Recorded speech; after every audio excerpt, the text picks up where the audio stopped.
As I walk down the road on this bright harvest morn, I can hear the great combine collecting the corn, but my mind wanders back in a moment of joy to the day of the thrasher when I was a boy. All over the valley you'd hear the great sound of that mighty machine on its annual round. All the men in the townland would follow at will, and they'd all lend a hand at the old thrashing mill. So boil up the bacon and the cabbage that's green, have plenty of spuds laced with butter between. For 8 empty bellies will soon need a fill, it makes a man hungry, the old thrashing mill. There was 2 on the thrasher and 2 on the stack, and the man with the fork kept the straw flying back. There was bottles of porter and plenty of fangs, and old Larry Andy looked after the bangs. Then a few of the boys built a straw in a reek, while the young ones had fun playing hide and go seek. And myself and me brother with the dog and the cats had the time of our lives chasing after the rats. So boil up the bacon and the cabbage that's green, have plenty of spuds laced with butter between. For 8 empty bellies will soon need a fill, it makes a man hungry, the old thrashing mill. Now the times keep on changing and nothing stands still. Larry Andy is gone like his old thrashing mill, and most of the workers I knew as a child have reaped the grain harvest for which they have toiled. No more in the valley you'll hear that machine, for just like the corn crake it's gone from the scene. And it makes me feel sad as I dream of it still, for I love the dear sound of that old thrashing mill. So boil up the bacon and the cabbage that's green, have plenty of spuds laced with butter between. For 8 empty bellies will soon need a fill, it makes a man hungry, the old thrashing mill. Yes, it makes a man hungry, that old thrashing mill.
the Bunan Bui.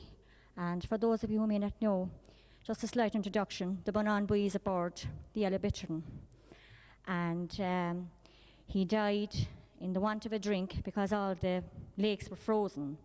And an alcoholic came upon the board, and he understood his thirst only too well. And this is how the story goes. The Bunan Bui that never walk out on a drinking bout might as well have drunk, for his bones lie thrown on a naked stone, where he lived all alone, like a hermit long. The Bunan Bui, I pity your lot, for they said that a sod like myself was cursed. I was sober a while, but I'll drink and be wise,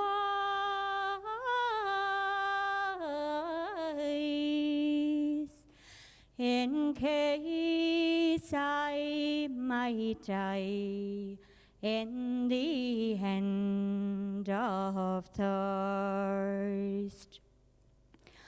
Oh, it's not for the common birds that I would mourn, the blackbird, the corn crake, or the crane, but for the bittern that shine apart and drinks in the parch from the gone bog drain. If I had known your death, while my breath held out, I'd have run to you, till the splash from the ink of the son of the bird,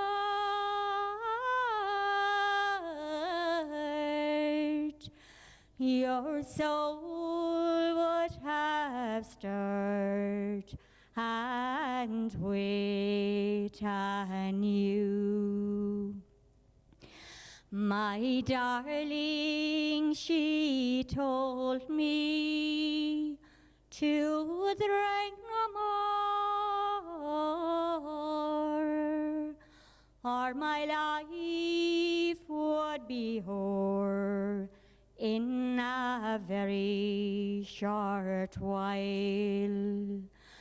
But I told her 'tis drink gives me health and strength, and lengthens my road by many's the mile. You see how the bird with the long smooth neck would get his death from the thirst at last. On, son of my soul, and drink your cup, or you'll get no sup when your life is past.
It was early Friday morning, I was cycling into town. Me front wheel it was wobbling and me mudguard falling down. The two legs of me trousers were tied up with bits of twine, but a pension book was telling me that a pint would soon be mine. How are you, Mr. Murphy, says the postal clerk to me. Not so bad, says I, for a man of 73. But the fox came to me house last night and stole me only duck. Buy a lottery ticket, she says, it might change your luck. I took the little girl's advice and handed her a pound. Outside I scratched the ticket with a penknife I had found. I nearly dropped me trousers and grew a head of hair when I realized I was a bloody millionaire. No more hay or turf to save, no more feeding calves. One kick from me big boot and the old bike was in two halves. I headed for the local, sure I was feeling great, and friends I never knew I had come in to celebrate. Not long after that I had a new suit on me back, a new red car outside the door with a telephone on the rack. Me wife was sporting a blonde wig where her grey head used to be, and the Wellington tracks had disappeared from just below her knee. I sat down admiring a new dress that she wore, a brand new set of teeth she had installed the day before. I held her oh so tightly like when I was a groom, and we looked rich and graceful as we waltzed around the room. 'Twas then I got an awful shock, I opened up one eye. I spied me ugly missus when I opened up one eye. With curlers in her old grey head, she nearly made me sick. Get up and milk the cow, she said, you raving lunatic.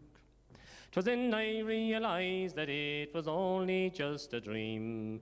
The cow was bawling in the field and the cat was at the cream. Me bike was thrown agin the hedge, me trousers had a shine. 'Twas lovely while it lasted, that winning dream of mine. Yes, 'twas lovely while it lasted, that winning dream of mine.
Ladies and gentlemen, this is a very special occasion for all of us here this evening.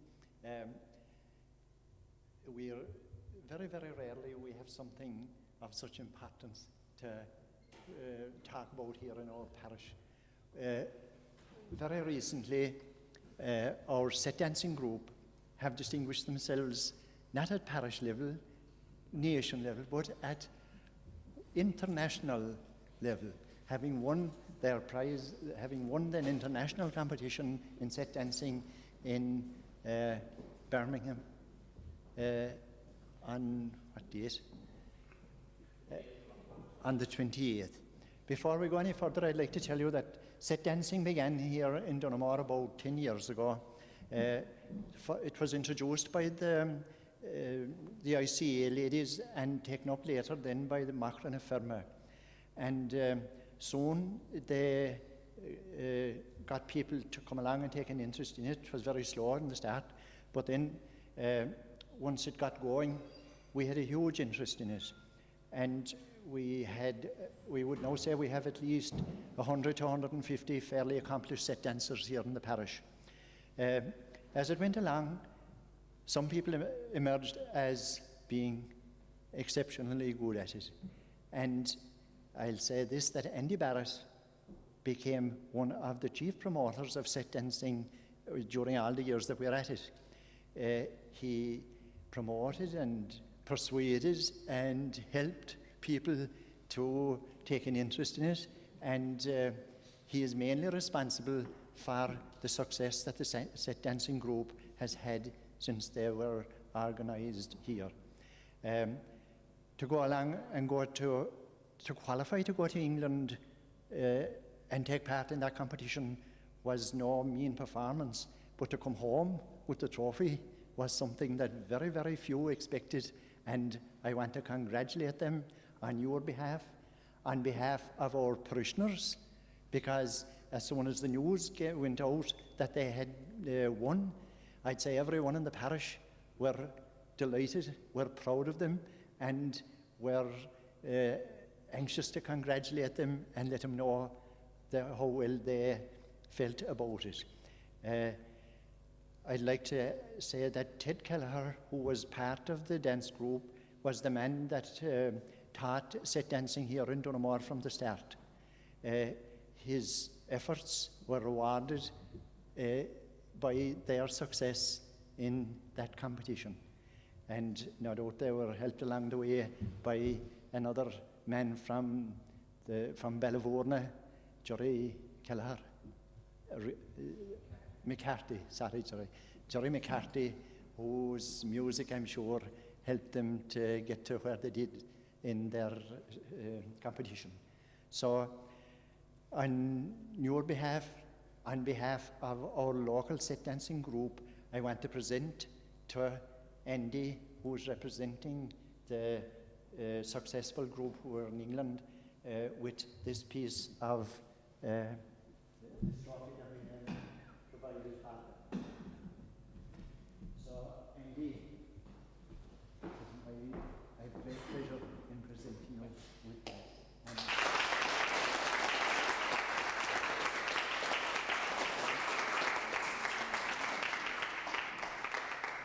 Each of the set dancers were presented with one of the trophies on display here, and the shield that you see in the centre that only arrived very recently as also part of the trophies that were due to them. We have a very mixed group in that team. There's Andy Barrett and his daughter Helen, and Claire, Andy and his two daughters. Then there's Helen Buckley, her sister Philly Murphy, Philly Looney, sorry, she'll be Philly Murphy to me forever. Sean Casey, John Glavin, and Ted Kelleher. Two grandfathers who will never grow old.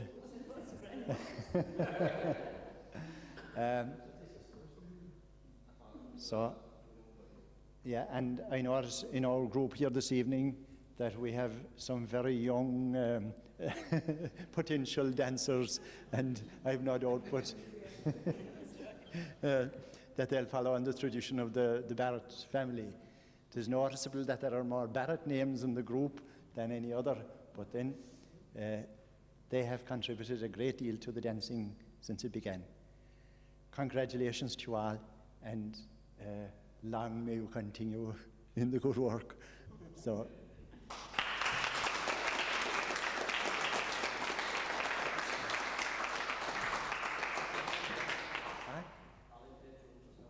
Right. As well as Jerry presenting music on the big occasion, Holly Kelleher from Ryland. Hurley, I'm wrong on names. I only know him as Holly for a long, long time, but Holly was hauled over here several times during in years gone by and presented many a good tune there to get our set dancers in motion, and he deserves a lot of credit too for the successes we've had. Resident musician in Flagmount Lodge, Ryland. So we won't say any more. This where Holly was an accomplished musician in days gone by, and continues to entertain here, there, and everywhere. Thank you, Holly. Thank you all.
really big.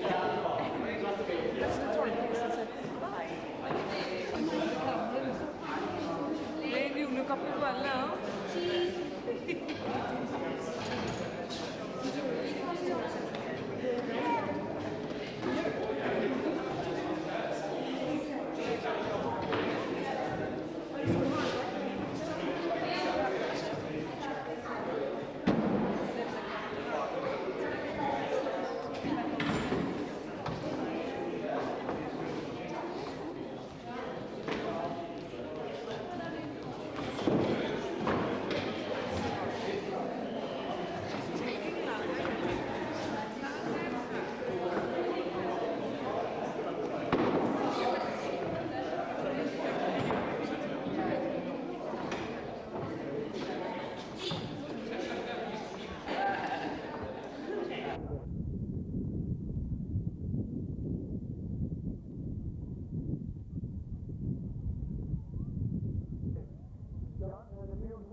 We're not exactly sure what it is, with the program or something like that. It was made by a company in England, Australian Australian company. And it's an extremely old machine.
Woodworking equipment.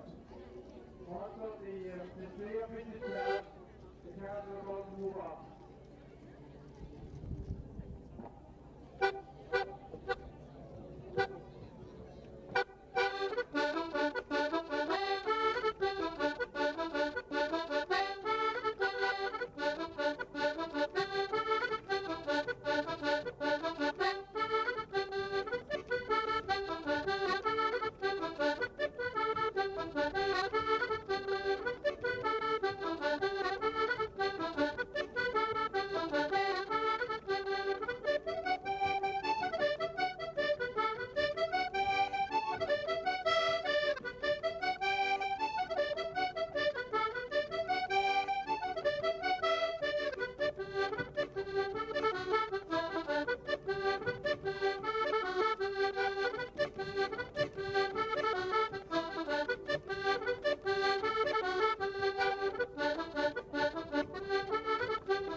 Hogáin, you're going to Cullen here of musicians, we also their coach, and remember the big yoke over there, then your colour, do the video, from the brother. Thank you very much.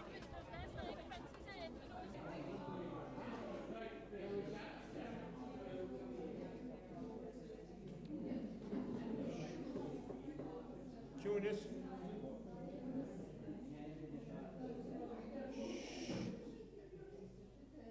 Falter oil. Goody and Lake Shaw. Agus Rainy Shaxon Shaw. We tag back road egg on our Gwynif. We and Lake Shaw live on the March Queen. The 25th of July. Agus fórumar scéal go raibh fáibh Dathaí ó Hogáin amach sé a cumas tacht. Ach dúil sé go bhfuil éis tacht. Nuair a bheith sprid latír, nuair the spirit of latír na bí languages. So, fógrán a garad, du chud gan roid seoir siúlan út. Agus an son, de bhí mar chun afar na chréile, ón sé péirin úf, agus de bhí an roid a mólach an ispriste. So, tis gach roid ag dul an arganif, ach tá fáilte roibh. And this is Dathaí ó Hogáin. He's from the Department of Folklore of University College Dublin. He's a Limerick man. Tá Ryan Loud Street, he have written a share of books. And when we tat up the story of Latír na Tal, we have inherited it.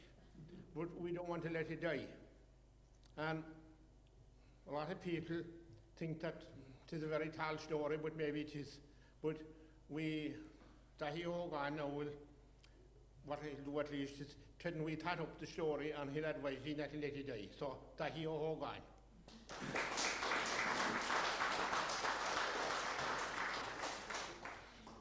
Gur míle maith go Padraig is brealum a bhein san ucht agus is mór a gom an cuide a gáil tuaibh agus ó Padraig. Leach is Padraig dar nó leach goelach le fad a riamh agus is mór an ordum a bhein sa le na héamh a caint an ucht ar leamh Latír.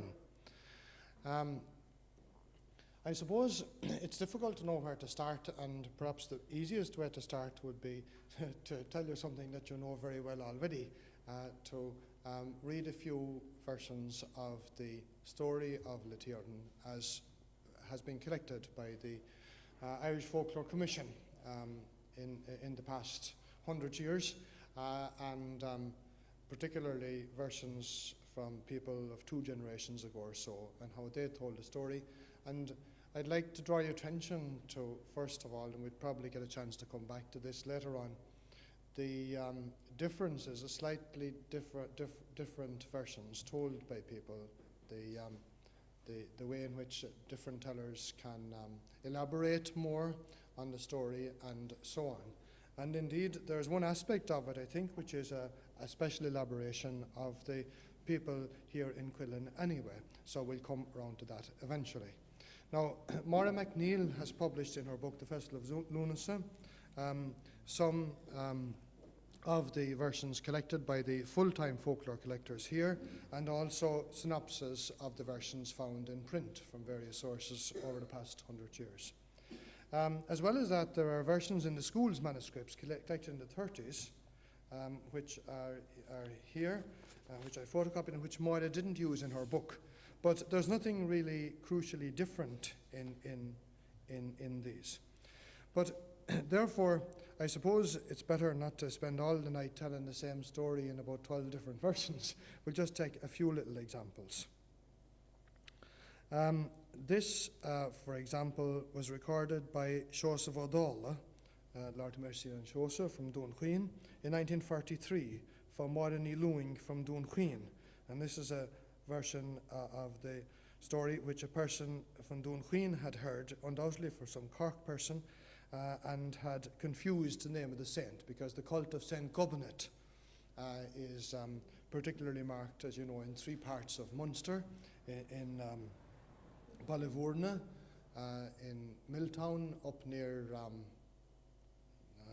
Killarglen, and in Donoughamore as well. And there was a cult of Gobnet in Waterford as well. But this storyteller, Modern Lewing from Donoughamore, thinks that St. Gobnet was the saint who was in the story.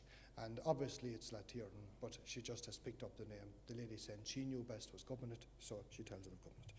She nev Gubbanit nev an froiste seo. Der siad grefyd y ffwr nenach le, ac better nach an sa hawl fi si nenach le. Fi si sin con efa le hen, mar amach ein I wain. Siwdi hwgwch yn ffod darog na haprwn gydys na faraf y fiach sa chort. Agus ni goch sin taprwn gydig yn wrth farlehe goriasan da cholop y cosio fi ci.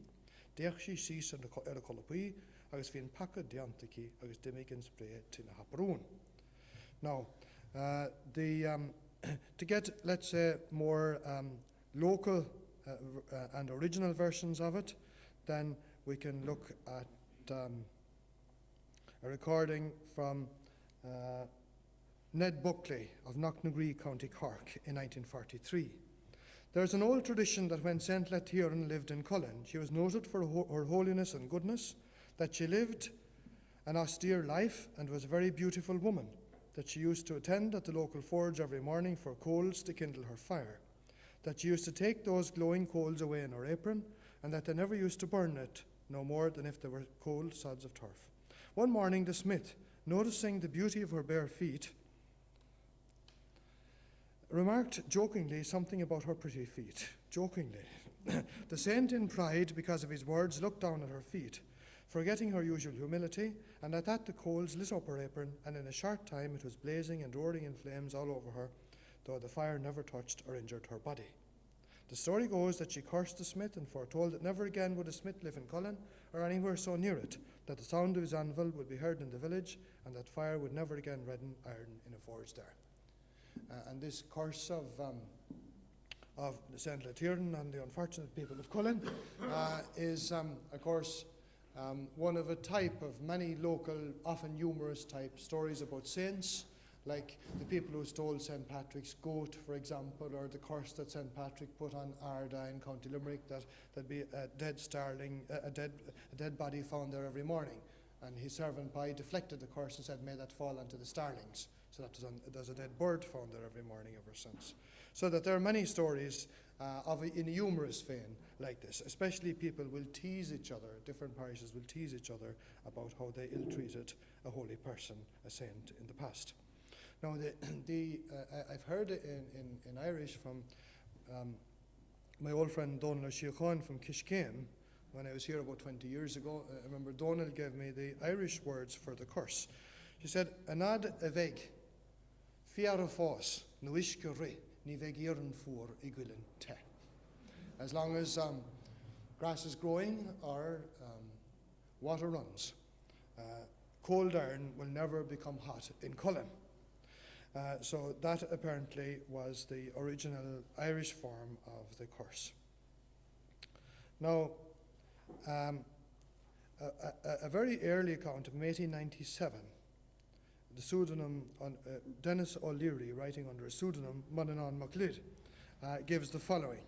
He says, St. Latieran was the youngest of the three sisters who, as previously stated, he says, led an eremitical life in this part of Duhallow.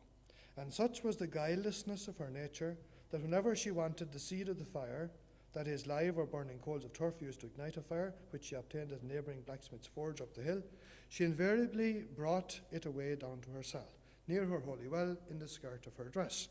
On one occasion, the blacksmith, although well knowing the holy and penitential life led by our saint, exclaimed, "Oh, Latieran, what beautiful ankles you've got!" For one moment only, the saint forgot the monition about the vanity of all earthly things, and looking down with pride on her beautiful feet, but in the next she was made to feel what an offensive thing vanity was in God's all-seeing eye. Dennis O'Leary was a bit theological in his attitude, you notice, for the dress which hitherto was fireproof was now burned through, and the fire, to her amazement, fell on the ground.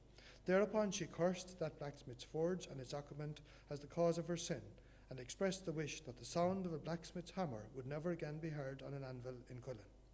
Immediately after uttering this imprecation, she sank into the ground at the place where a heart-shaped stone now is, and only came out below at her cell near her holy well. She never after went abroad in daytime, and thus avoided being the cause of sin to any one.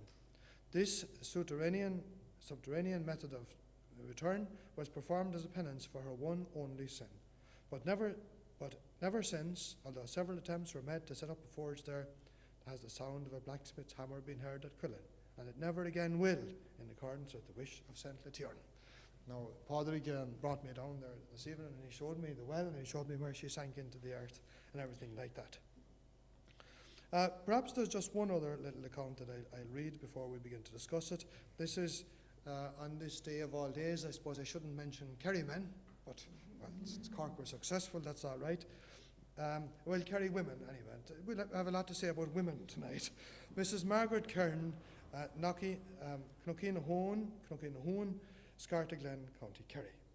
There are 3 more festivals celebrated about 15 to 20 miles from here, she said, in 1942. One is at the foot of the Paps, Dathaí in the Killarney Mountains, about 8 or 10 miles east of Killarney. Another is at Cullen, east of Ramore. This is called Lethiern Sunday, and the third is at Dromtarev, Boherbui, County Cork. The legend about these 3 festivals is that 3 sisters, Lethiern, Crovdarug, and I cannot get the name of the third one, she says, lived together in the village of Cullen, County Cork. They never had to kindle the fire at night, as there was a forge right across the way from them. And so on, then she tells the story as told by the others. Now, on the Kerry side of the border, as Padraig was underlining for me tonight, this idea of 3 sisters is found in the manuscript sources from Cork and from Kerry, but there's a slight difference between them, because the 3 in the County Cork versions are given as Lethiern and her sister Inian Vui from Donoughamore, and the third one, Lassid from Killasrach, near Boherbui, isn't it? Yeah. Yeah. Now, however, on the Kerry side of the border, instead of when the 3 are mentioned, Lassid tends to be replaced by a lady called Crovdarug. Crovdarug, who lived up here in the mountains and had an oratory up there according to tradition. So basically we're talking about 3 saints and 3 lady saints together.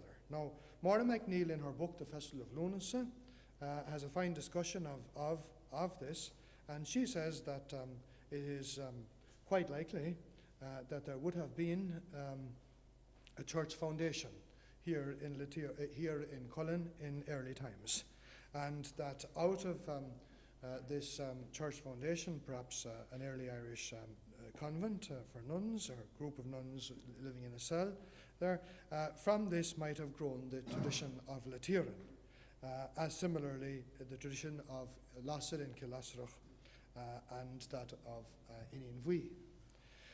And that, I think, is quite plausible. I mean, after all, there would hardly be traditions of whatever we say about pre-Christian belief and Christian belief. It is unlikely that there would be a strong Christian tradition in a place unless there had been a Christian foundation in some way connected with it. However, the names of the saints are interesting, and the first one is a problem which I can't solve for you, but anyways we'll talk about it for a while. What is the meaning of Lethiern? What is this name Lethiern? Now, around the country, around Ireland in different places, there are place names called after a saint named Lassid. And Lassid, of course, means a flame. For example, in County Wicklow, where I live, there's Dira Lasrach. In County Fermanagh, there are 2 places called Killasrach. And I notice in Kenny's sources for the study of early Irish church history that there are some others as well. And there are references to various saints by the name Lassid. And one of them being a sister, I think, of Inian Lenin, actually, if I remember right, in Killiney in Dublin. At any rate, Lassid is a name frequently given in Irish tradition to a lady saint. But not only that, but a name given to at least 3 male saints. I don't know what you call a woman saint. In this book, I spoke of lady saints, and a reviewer criticized me severely, said that was an insult to women to talk about lady saints. I don't know what you'd call, I don't think you could say the word saintess. or perhaps just say saint and then hope you can use the word she soon after. At any rate, nowadays, everything, of course, a lot of studies now are done from the point of view of women studies and so on. And that's a very welcome development, of course. Sometimes it perhaps, like a lot of new and good original ideas, sometimes it oversteps the border of common sense, maybe, because after all, we're only all people, whether we're male or female anyway. I don't see any difference between us. But it is in vogue now to talk a lot about women's studies and that, and we'll talk a lot about women here tonight, if you don't mind. So therefore, I think that it's better to start by mentioning something about this idea of the saintly woman in Irish tradition, and indeed in tradition outside of Ireland also. However, mentioning the men, there were at least 3 saints called Molasha, and Molasha, is a little element that they put in before a word. What's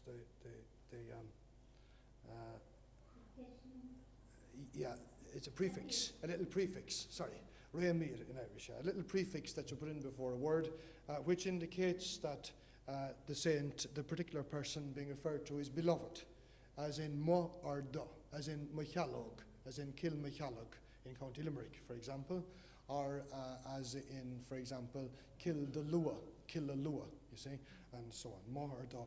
And usually this is put before a shortened form, perhaps, or diminutive form of the saint's name. So Molasha, Saint Molasha of Devonish on Lough Erne was the most famous of them. The second most famous man with this name was Molasha of Leighlin, that's Old Loughlin in County Carlow. And there was another Molasha mentioned in the literature also. And the full form of this name was Lasherean, or Lasherean, which I suppose means also one who is inflamed with the love of God. The idea of a flame is there again. The little flame, perhaps, Lasherean.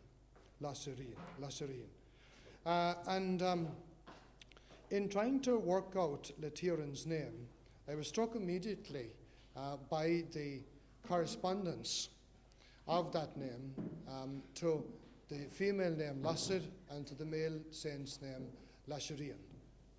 So is it possible that this Saint Lasser of Killasserach is really part of the same cult as that of Letieran originally, but that people, in order to differentiate her from the Lasser in Killasserach, that they came under the influence of this male saint's name, Lasherean?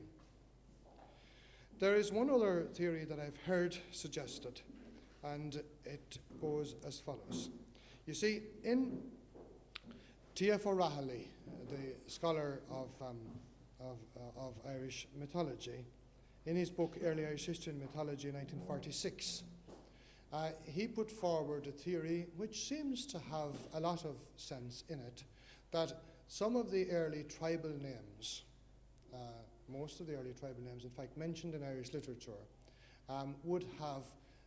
were not just inventions of the early Irish writers, but were a survival in tradition of original designations of different sections within the Celts who came to Ireland originally. And when the Celts came here, we don't know, but sometime between 700 and 300 BC, I suppose.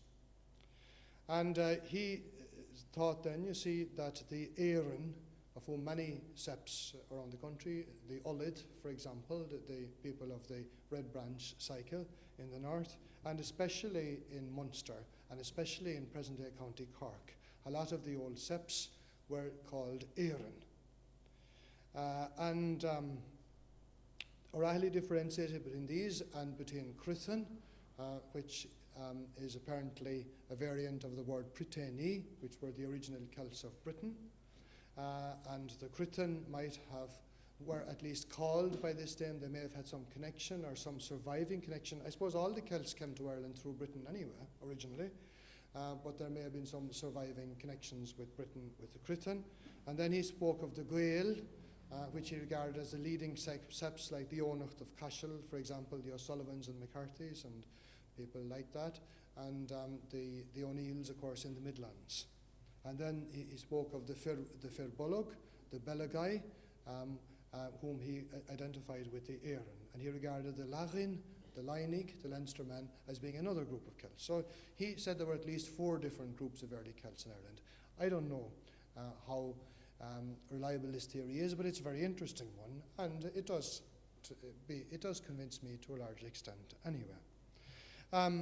Now, if this is so, and since the Éireann were very strong into historical times in this area, County Cork in southwest Munster, is it possible that this Lassid, to distinguish her from other ladies called Lassid, was called Lassid of the Éireann?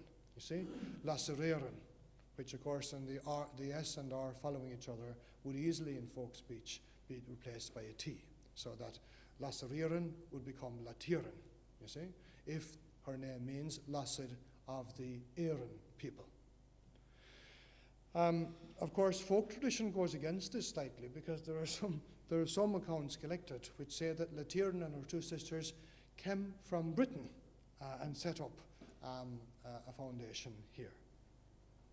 At any rate, leaving all that aside, the triplication is curious, because we know that the story of St. Patrick using the shamrock to illustrate the Blessed Trinity to the Irish people. Many of the stories of Patrick, I might get a chance to refer to 1 or 2 of them, many of the stories of Patrick go back almost to his own time. But this one of the shamrock, the first version we have of this story, is only from about the 16th century. So that the story of Patrick and the shamrock is not historically true. We can be practically sure of that. It's a late development because of the use of the shamrock on St. Patrick's Day, the shamrock being an aperitif used in drinking whiskey, you see, to celebrate the saint's day. And the shamrock therefore became associated with him, and somebody got the idea that since it has 3 leaves on 1 stem, it would be a good way to illustrate the Trinity, so the story got told of Patrick. But of course, if Patrick was trying to explain the Trinity to the people in Ireland when he came here in the 5th century, this would have been the one Christian mystery that he wouldn't have any trouble in explaining to the people at all, because the idea of deities being triplicated was common in Celtic belief. Specifically in the case of one of the most interesting of all the saints in Ireland, Saint Bridget. Now, I lost some friends on television a few years ago when I interrupted a lady who said that Saint Bridget never existed, and I said, well, you can be practically sure she did exist, you see. One has to be careful. Some Irish scholars are very touchy, so one has to be careful what one says. I think that we can almost be certain that there was a Bridget of Kildare. Her name, the problem arises from the fact that her name was the name of a Celtic goddess before her time. We know on the continent that Brigantion was a place name, which was known to the Celts, so used by the Celts, for example, in Bregenz in Switzerland. Bregenz is a corruption of Brigantion, and Brienne in France is a corruption of Brigantion. And of course, the famous Brigantion with the old Roman writers was the place now known as La Coruña in the north coast of Spain. That was Brigantion.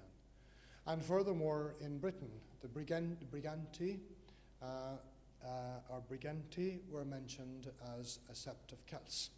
Incidentally, because they tormented the Roman occupation army in Britain so much, the Romans came to call a raider, or as nowadays a terrorist, let's say, they called that person a follower of Brigand, a brigantus. Therefore, the word brigand came about, you see, which really means a follower of the goddess Bridget, or if you like to extend it, a follower of Saint Bridget. A brigand, which is curious way in which words develop their meaning. But in Irish Celtic, you see, this brigant would become brigit, and hence we have referred to in sources. Of course, all Irish literature is written in Christian times, because Christianity brought the gift of literature, of writing, to Ireland. In Sonus Cormac, for example, which may date to as early as about 800 AD, there's a reference to Brigit, Bandia no Adradisht Philith, a goddess whom the poets adored. And it's furthermore stated that there were 3 goddesses called Brigit. And these goddesses called Brigit were patrons of things which were intimately connected in early Irish tradition, no doubt through Druidic tradition, things like wisdom or poetic wisdom, that was the Druids' own business, agricultural produce, which of course is the business of all the people in the society, and milk, corn, milk, and poetry. And the Druids, of course, since corn and milk were so important to all the people, the Druid poets of early Ireland wanted to make their trade as being intimately connected with the welfare of the whole community, therefore ensuring perpetuity for their own trade. And we notice that Saint Bridget has, or Saint Bridget in English, that she, in folk tradition and in Irish custom from memorial times, is also patroness of milk and of corn and of things like that. So that Saint Bridget seems to have, in tradition, taken over the qualities of the goddess of the same name. But that doesn't mean that the saint didn't exist. Interestingly, the earliest reference we have to her is from within about 2 generations, or a generation perhaps, of her own life. She's said to have been a holy woman of the Futhert, that's in later Irish the Futhert, who lived in present-day County Offaly. They were a section of the Futhert. They were one of the Hogáin, the border peoples of Leinster, who lived. They were in County Louth, they were in County Offaly, and they were, of course, in County Wexford, where the Barony of Fort still has their name. So this Bridget seems to be of the Futhert of County Offaly, who came to Kildare, and she's called, incidentally, in the early reference, the Mary of the Irish, which, of course, she's known at all times later as well. She apparently was a woman who came and Christianized a sanctuary in Kildare.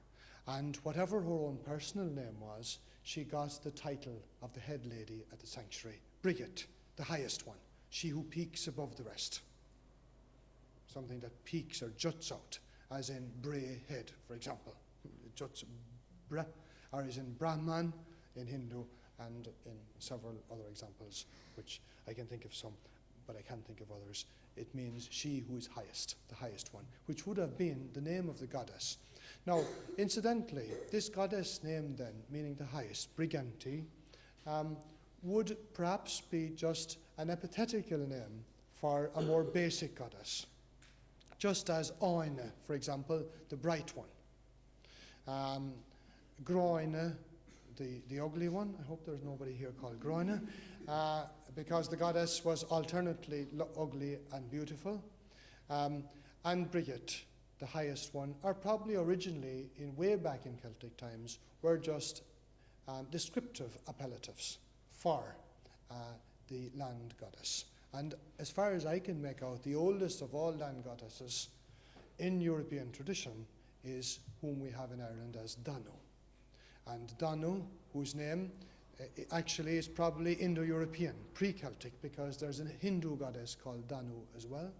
And of course, across Europe, where rivers are female among the Celts, and almost all Irish rivers have female names. One of them called Breed, here in Cork, of course. And of course, the Danube River, and the Don, and the Dnieper River in the Ukraine, which originally Don Dnieper, you see, and the River Don, where the Cossacks are, and the Danube River all have the name of this goddess. And of course she's known in Ireland, where we have Donoughamore, the people of the goddess Donough. And of course we have Dathaí right beside us here. So we're really living here in a territory of goddesses, one can say. It's not surprising then that when Christianity came to Ireland and when a new type of spiritual champion was preeminent in the community, that is the Christian saint or saintess, that these would have, in popular tradition, have taken over some of the attributes of the early divinities of the Celts. Of course, this is natural. I mean, I heard a lecture on television a few years ago trying to distinguish between what's pagan and what's Christian in Irish tradition, and trying to make the point that we're half pagan. Of course, the question is a tautology, in my view, because, I mean, what is pagan and what is Christian in ordinary folk culture anyway? I mean, person reacts to his or her environment, which I suppose is the best definition one can give of culture.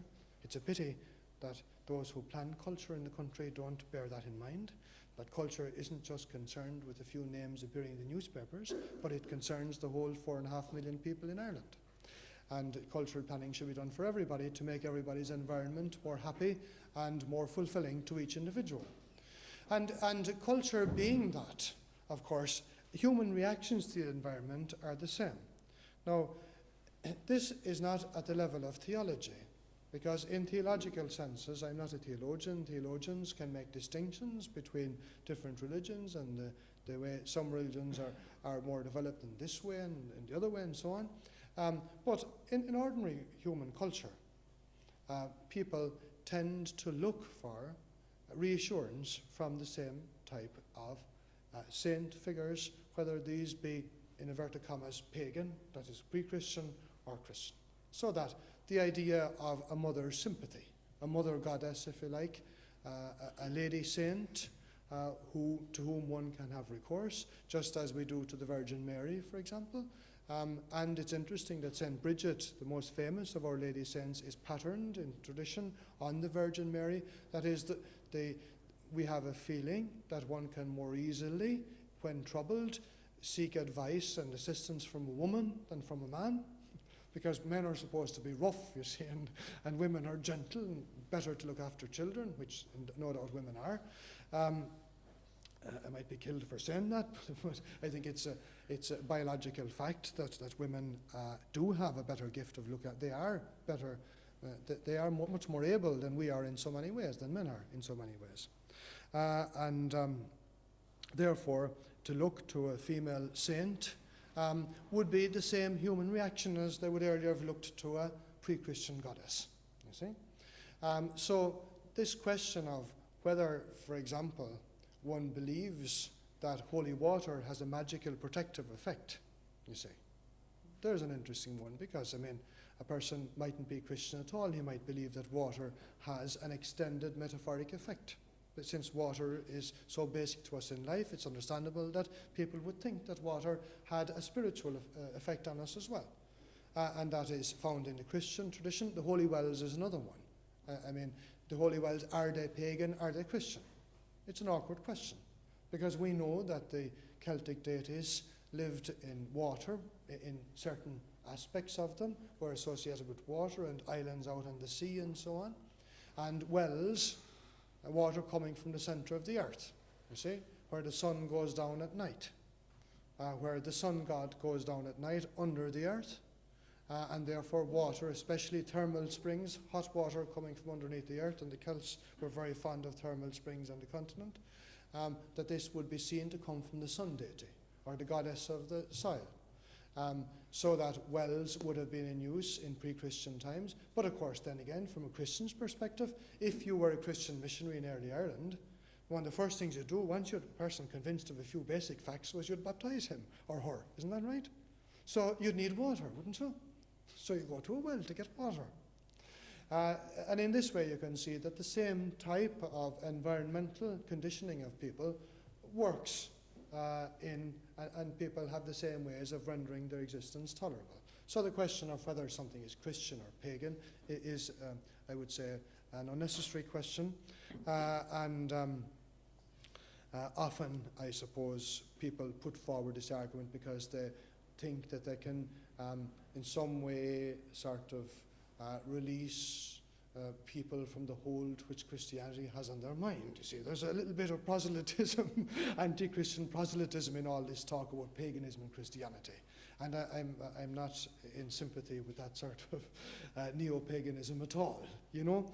But I mean, any good Christian or any good, in inverted commas, pagan, sensible person will understand that to ask whether we're half pagan or half Christian, that doesn't make any sense. We're people. Now, so therefore, when we talk about Latir, and again to return to her, we look again to Bridget. And Bridget, since Bridget is the basic sort of form of the lady saint in Irish tradition, look at some of the things associated with her. The Cogitosus, who was a monk of Kildare, writing 100 years or so after Bridget, writing her life in Latin, Vita Brigidae. Cogitosus, I think father means the thinker, doesn't it? A person who thinks, or a philosopher, or something like that. Cogitosus wasn't his real name. No doubt he had a Gaelic name, but that was his pen name. And when he wrote of St. Bridget, he has mention of things like milk miracles and fire miracles also. And her early lives in Irish state that she was born at sunrise, neither within the house or without the house, St. Bridget. And that when she was a baby, that when people looked at the room in which she was sleeping, that it was lit up with beautiful light, as if there was a fire burning in the room. You find the same tradition associated, no doubt borrowed from Bridget, with St. Ida above with us in County Limerick, and in Killeedy. Giraldus Cambrensis, that notorious old rogue in the 12th century, when he writes about St. Bridget in Kildare, he says that there was a perpetual fire kept burning in Kildare by the virgins of Kildare. Giraldus Cambrensis, of course, was reporting things as a journalist would, which he had heard as folk stories, as folk narratives. But it is clear that he had heard of a tradition of a fire being in Kildare. And it does appear that the early Leinster kingship, in fact, was very given to fire ceremonies. I've had reason to work that out recently. At any rate, Bridget being a Leinster saint, now here comes, of course, the idea of Lasir and the flame. Of course, again, like the water, the flame makes sense in Christian terms, the flame of inspiration, the flame of God's love, you see? In other earlier pre-Christian terms, the flame, for example, could mean, as in Laura Lynchach, who has some flame symbolism associated with him, the mythical Leinster king. Flame means their fire is long associated with being keen, sharp, and decisive, which would be a quality of a king, of a leader, you see. So that the flame then can be used, the symbol can be used in different senses. St. Bridget carries in her habit hot meat, and it doesn't soil her habit. And according to a folk legend of St. Mel in County Longford, he was accused, he and his sister were accused of a sin, and because of this, the local people rejected them. But he proved that they weren't guilty by carrying hot coals in his apron. And St. Bridget is said to have should have been, in folk tradition, to have been accused of committing a sin of impurity, and she proved her purity by carrying the coals in her apron as well. And this brings us right near to our Lateran. Now, of course, the early Christian culture in Ireland and throughout the continent placed a lot of emphasis on striking symbols like the sun. St. Patrick said, "Don't adore the sun, but the sun is the servant of the real sun, who is Christ. Adore the real sun, S-U-N, you see? Patrick said that. And we have the legend of Patrick from early times of how one of Patrick's servants went into a hut, and a druid who was opposing Patrick went into another hut, and the huts were set on fire. And Patrick's servant emerged unscathed, and the poor druid was burned to death. Now, similarly, light. St. Bridget is said to have hung her cap on a sunbeam, just like Buchel Bo Líomh Lochra did in the folktale. Hung her cap on a sunbeam or her cloak, and it stood up. And this is borrowed from a legend of Christ, told in the Proto-Evangelium, in about the version of in about the 5th century, where the baby Jesus, playing with his friends, hangs his cap on a sunbeam. So a lot of the legends of our Irish saints shouldn't necessarily be regarded as native pre-Christian pagan tradition at all, but actually borrowings of legends from abroad. And of course, this one of carrying the coal or the hot embers or carrying fire in one's apron or one's habit is known on the continent about continental saints as well. So the story of Lethiran, although in its fire symbolism, it does relate somewhat to goddess tradition in Ireland, but basically the story itself is very much a Christian story from the continent. And the Christian story from the continent, no doubt, was originally invented in the 3rd or 4th century AD, based on the passage from Isaiah. In Isaiah 43, verse 2. When thou walkest through the fire, thou shalt not be burnt, neither shall the flame kindle upon thee. So we notice from Irish hagiography, from Irish legends of saints, and from legends of continental saints, we notice how much the scriptures are being used in these legends. In this way, these legends are not just, let's say, interesting, humorous, or silly stories. They are, in fact, originally often teaching stories, in which the logic of human imagination, the aesthetic sense in the person, the definition of poetry, something which is abstract rendered in concrete form. And this perennial way of people's way of thinking into the basis of things and finding hidden wisdom, turning abstract things into concrete form, so much evident in folk thought, also is evident, of course, in stories being told for a theological purpose, stories with a moral point in them. And the early Irish saints told such stories, and the people picked them up. And sometimes the people picked up a story about a saint and retold it about the saint himself.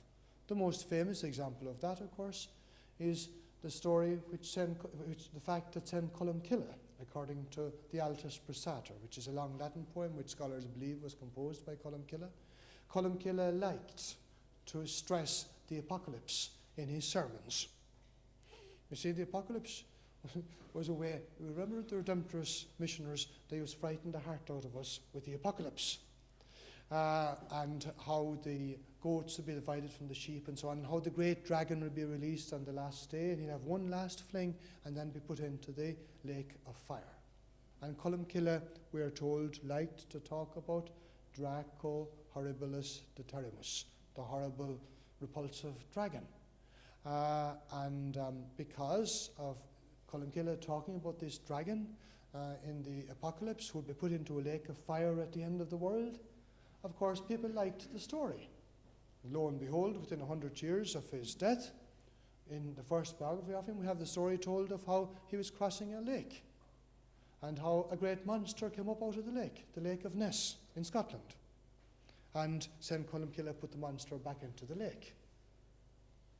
So there is no monster in Loch Ness, unless there's another fella there besides what I've explained to you. You see, here you have an abstract story being used in a teaching form, being converted by the folk into an oral legend. Similarly with Lethiran and her burning coals. Of course, one thing which is a bit different, the people, and I think that there's a sort of a Teddy Quill Duhallow man involved somewhere in the background to this, the idea of the blacksmith admiring her ankles. Now, the early Irish missionaries didn't talk about such things at all to the folk listening to them. And I think that it's some bio from West Cork or Northwest Cork who added in that little bit into it. But it's interesting that there is a parallel to it, although the positions are reversed, in the legend of St. Dunstan in England. St. Dunstan was a smith, and he worked long in the forge. And he was making all sorts of implements for monasteries and so on. You see, he was a very holy man, but the devil thought to tempt him. And of course, the best way for the devil to tempt the poor saint was to come dressed up as a beautiful woman. And he tried to deflect him away from his job by this beautiful woman came and started talking to the poor saint. And the saint was deflected from his work. But he noticed eventually that the woman's ankles were a bit different because she had cloven feet, you see. And he cut his tongues, and he showed this lady the work he was doing, and as she went down, he cut her nose by the tongues, and he wouldn't let it go until the devil promised to leave him alone from that day forward. So you can see here a development. The English people have their sense of humour as well, you see, although maybe a little bit darker, in this case anyway, than the Irish one. But the ankles, the saint, the fire, and the ankles, I think that accounts for that much, more or less. What do we make then of a tradition like this, which reflects tradition of, especially I would say, of St. Bridget, and ultimately through Bridget back to continental hagiography, back to the scriptures on the one hand, and on the other hand the triplication of the goddess and so on. Even the case of the triplication of the goddess should be open to some doubt in the case of our saints. Because in medieval Christianity, the allegories were written a lot in Latin. There were a lot of allegories. I mean, the great Protestant allegory, for example, Pilgrim's Progress, is a late example of a genre which was long in Christianity. That is, the way different forces, for good and for ill in our lives, are put into human form, people we meet.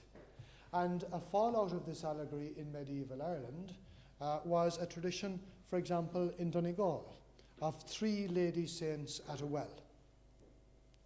And they are called things like prudence, modesty, wisdom. You see, fis, noide, agus, kiel. Ar kiel tikshe agus noide. You see? And this survives still in Donegal tradition about these 3 lady saints at a well. Of course, they are really allegorical figures originally, a Christian allegory indicating, as Boethius did, wisdom was a lady. You see, male writers tend to, when they wax mystical, they tend to see mystical forces in female form.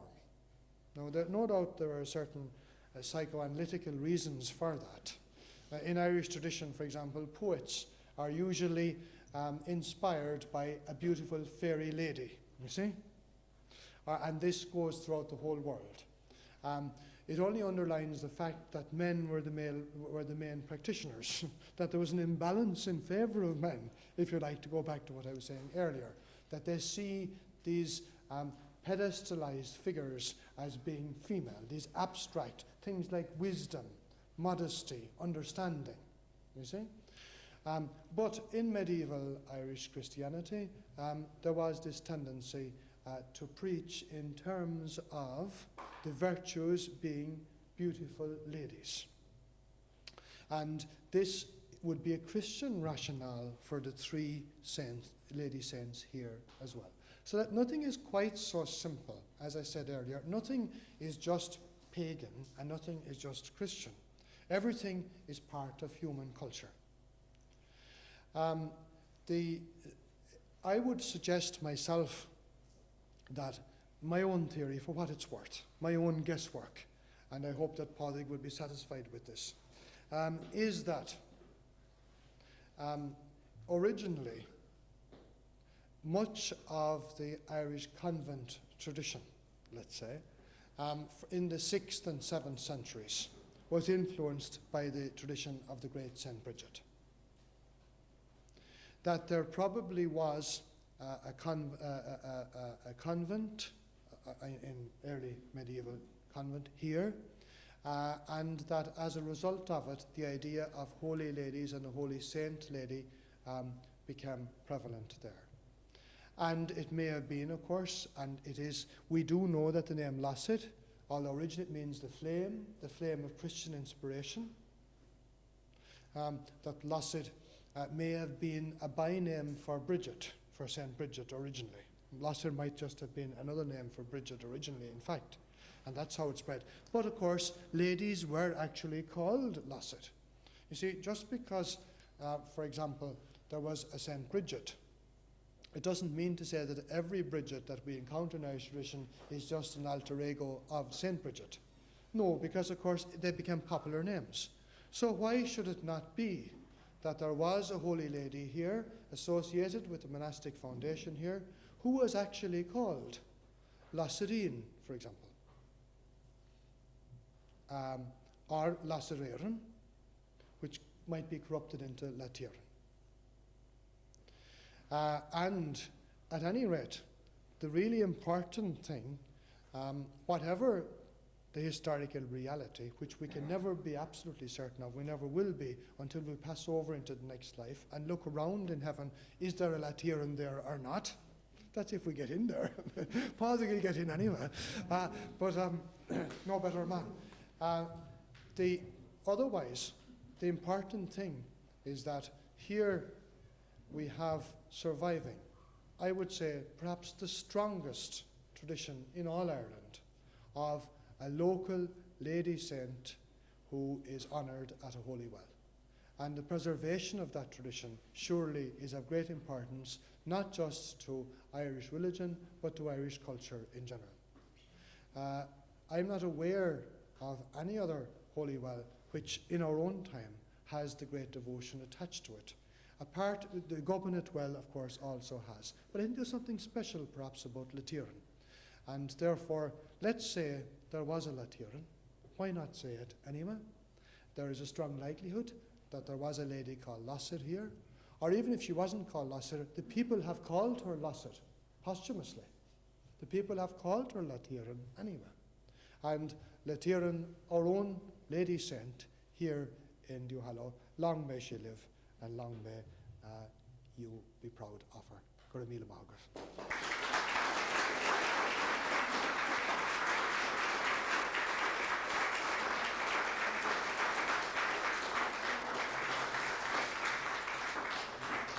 Gurmila Margaret.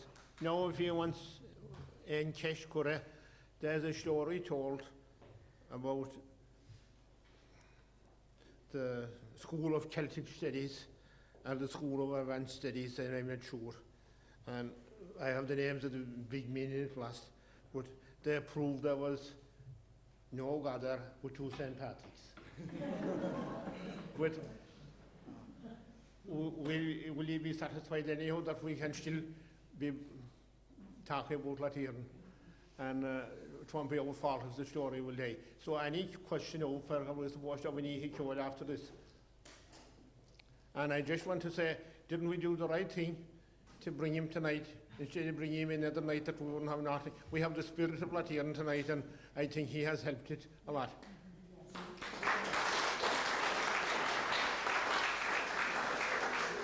But he'll be disappointed, you know, if you won't contradict him.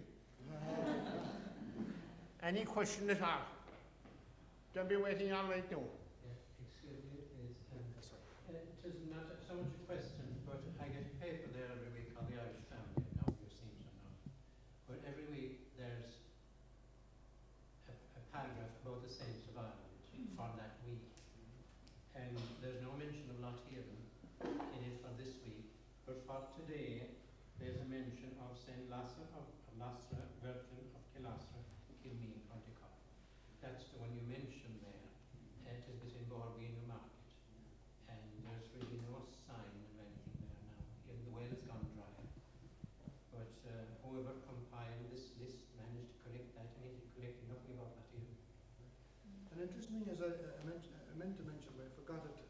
one forgets so many things when you're talking. In Vui. This name is curious because I'm sure that several scholars would say that there's a pre-Christian element there because Bui, you see, was a variant of bow in antique Irish, primitive Irish, and of course the great lady, the Calach Fiara, was called Bui or Boi, B-O-I, and she was associated with the southwest of the country, as you know, in Ilan Bui and Inish Bui Viera in beer, and the cow symbolism there as well, and we have a tradition that one of the heroes called Corcdivna, the hero, the eponymous hero of Corcagina, of the people called Corcadivna, or Corcagina, is an area called Corcagina nowadays, that he was reared on an island off the west coast, and every morning he was reared by the Calach Fiara, by Bui, and she had a white cow with red ears, and that he was bathed in the milk of this cow every morning. And this is very antique Celtic elements involved in this. The white cows with red ears, they were a breed of cow which were known to by the early Irish to exist abroad. They're still in England, the Chillingworth herd. And the Irish tradition regarded them as being supernatural cows, as being heavenly cows. It is a breed of cattle that wasn't known in Ireland, apparently. So you have the milk symbolism there, like in Bridget, and no doubt this has to do with the goddess idea. And it's interesting that one of the saints, one of this triad of saints is called Inian Vui, which would mean, I suppose, not just the daughter of Bui, of the goddess Bui, Inian Vui, but perhaps also the maiden, the virgin who is Bui, who is called Bui, Inian Vui, if you take this as a coordinate compound, as O'Reilly called it. So that just like Boyne, for example, the white cow, the river Boyne, the source of wisdom as well. So that Inian Vui might have, and to me seems likely to have a pre-Christian significance to her name anyway. There must be a mixture right enough there. I'm not sure the date of Losset, actually, of Losset of Killasrach. Maura McNeil gives it here, I think, and I'm not sure, is it July the 25th? No, you're wrong out. She's supposed to be the start of spring. Yeah, it's not July the 25th, that's what I was saying. Imbolog. I don't know how I can pronounce it. Imbolog, yeah, but I don't, lost it because I checked this before I came down to see the dates of these three saints coincide, and I found they didn't. So that entry apparently is probably mistaken then, you know? That's what I meant to say, Padraig. Yeah. But incidentally, that you mentioned Boy. There's a ford on the Blackwater between here and Mill Street called the Boy. Now, it is a very spectacular thing on a summer day, and anyone passing by it, it is well worth a visit. It was a historic crossing point of the river, and such people crossed there as O'Sullivan Baylor and Renucci. But you kind of could not be here tonight about the Bui in Yin. I might be pronouncing it wrong. That Bohor Bui that have nothing to do with the Yola Road, and there's a townland here near us called Umura Bui, and there's got to tell Bui that this Bui was a pre-Christian chieftain. So well, we know there's a controversial ground there now. The continental Celts had a tribal name, Boi, among the continental Celts, so it's very old. And, well, of course, it does seem likely, I think, that this Inian Vui involves, that her name involves this element, Boi, in it, which was a goddess name as well. So I just said that to fill out the record, to make sure that I haven't said that I haven't left out anything that might be regarded as relevant, I hope, you know. That it might have something to do, it might be a corruption, and it could have been Kul Anu, as in the back of the goddess. Anu. Could that? You mean it could be Hogáin, is it? Yeah, is that possible that it could have been a corruption? Anything is possible, but I wouldn't be inclined to think that. Right. I think that there's an R in it, Hogáin, that would be I don't think that would be likely to be corrupted, among people who spoke Irish originally, so they would think that it confused the R end with an M, but it's actually pronounced broad. It's the N slender, R in there. It's not O, nobody pronounces the R slender. So, whereas R in there would be definitely slender N, but the broad R would hardly get lost there. Right. In my view. Right. That's just an opinion, Well, the time is very. I'm going to be beat up covering this section here tonight. Because if he came, especially like I said, we think we wouldn't come back and say we have to go here. So any more questions now before we. He won't go away for a bit, but we'll wash up and Hichí and they're out from my blood. Now, Maren hier is a couple of fucking breakfast. Well, kom je dan werkje, dat is een soort tacht en zo goede nacht. We are very, very grateful to you and very honoured that you would come. And I suppose we know that we have, as you called him at the beginning, there Padraig, a loyal girl, but loyal in many senses, to thank for that. And what you said there about culture being a person reacting to his environment.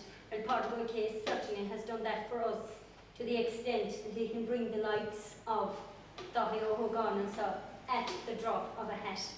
And I think that says as much about Padraig as it does about Dathaí or Hogáin. And I just happened, I didn't think I'd be asked to say thanks to Dathaí tonight, but I just happened to bring this book, two books there and fill in this because I wanted to write his name in it. But I think myth, legend and romance, I would certainly like to be able to put my name to such a title. And I think he has wonderful knowledge and appreciation of the myth, and he's given that to us in an extra way because even though Padraig say Hichí is Padraig, he's just a farmer, but this is Dathaí Hogáin, a man of knowledge. And I do think he made a hero's journey tonight to come down from where he lives in Wicklow and start on his way back again tonight. Is mór an ní é sin, agus tíní go léir sin a chaithí, agus go bhhailn tú slán agus I mór do láinte, go teann I bhfad eile chun an myths mar bio, because by God we need myths. We need myths to keep us alive and romantic. Gur míle maith.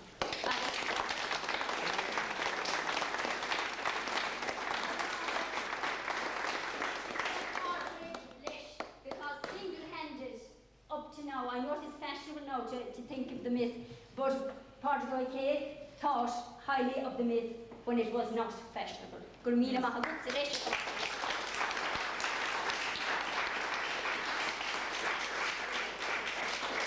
Well, all I could say, I'd like to that he'd say that I did the right thing, even that it was in the awkward circumstances that we left Dathaí or Hogáin come here tonight instead of bringing him a night when there'd be nothing on and where like here know that we did the right thing to have we come here tonight anyhow.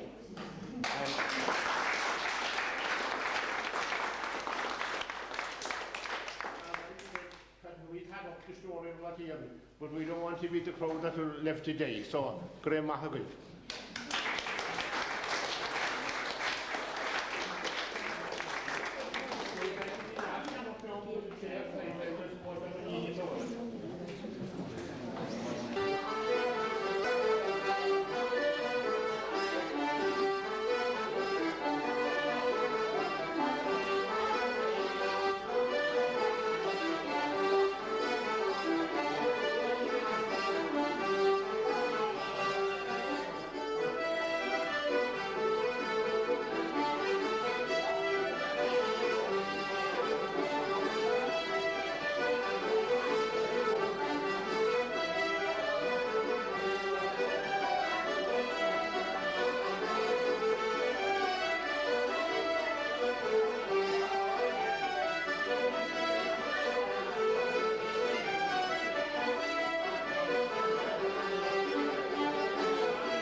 town was introduced to Rosinelle by ancient Aga Brown.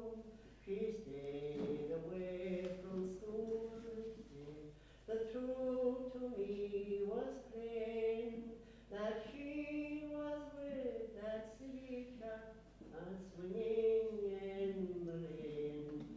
Oh, I would give the world to be with Rosinelle again. I never, never will forget our swinging in the lane. Now all young lads with tender hearts, pray take an advice from me. Don't be quick to fall in love with every girl you see. For if you do, you soon will find you've only loved in vain. They'll go off with some other chap swinging in the lane. Oh, I would give the world to be with Rosinelle again. I never, never will forget our swinging in the lane.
His name was Padraig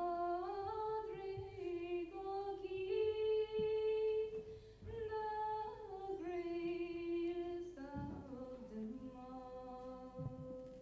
He was born and reared in Downtown, that wild and lonely place, and his music rose many the heart and brought smiles to many the face.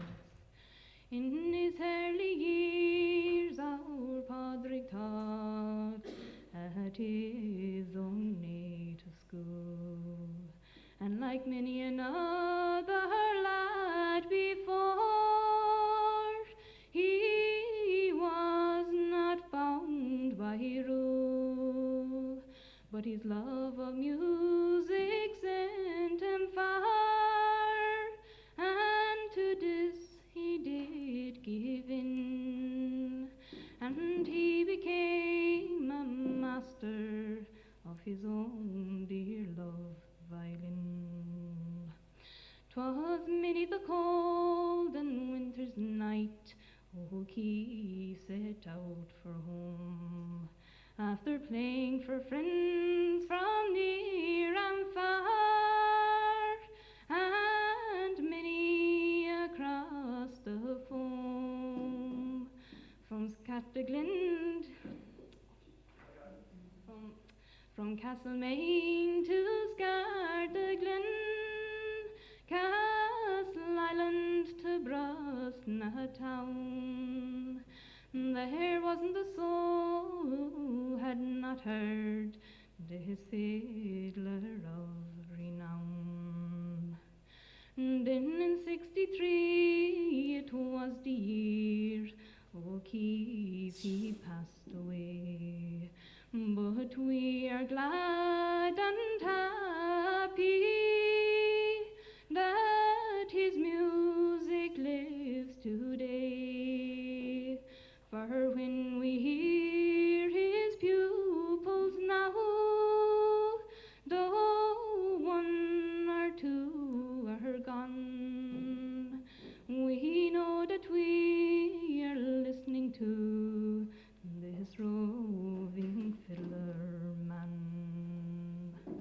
Now to conclude and say my story of this man, I want you all to favor me and listen while you can. For before you leave this house tonight with memories of this man, may your heart remain forever with this roving fiddler man.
say about here, is it? I am pondering in the shadows of the days that used to be. My mind goes back in memory to when I was a boy, with my knapsack on my shoulders, in weather fine and cool. I trudged along the old bog road to Derry Gallen School. Some of the comrades of my boyhood days are asleep beneath the sod. Some went to far-off countries where they preached the word of God. Some of them are tiring, where the sun shines hot and cruel. Their thoughts must surely wander back to Derry Gallen School. And when those awful storms came up, and you wished you weren't alive, the schoolmaster points you out and asks you, what is 1 and 5? Oh, you stuttered, and you stammered, and you proved yourself a fool, for that you had to pay the price at Derry Gallen School. 1916 came round, and without self-gain, Aaron's sons they manned the guns to smash the alien chain. Pat Clancy and John Connell fought with courage calm and cool, and bravely died for Ireland by Derry Gallen School. Then came the year 1928 in faraway Amsterdam. The world's greatest athletes were there for to find the greatest man. Dr. Padraig Cullen there, the hammer swung with courage calm and cool. The world champion came that day from Derry Gallen School. Many years has now passed by since I was a garçon. Before the aeroplane was there or flying around the moon. The old schoolhouse is standing still where Tiger Millican taught the rule. May God be with my boyhood days and Derry Gallen School. God Blacken's hills are silent now, so steeped in Fenian lore. The mighty shout at play-out hour, 'twill never be no more. And the news is sprang o'er hidden glen, from Derry's walls to Knockanroo, when they closed the door forevermore in poor Derry Gallen School.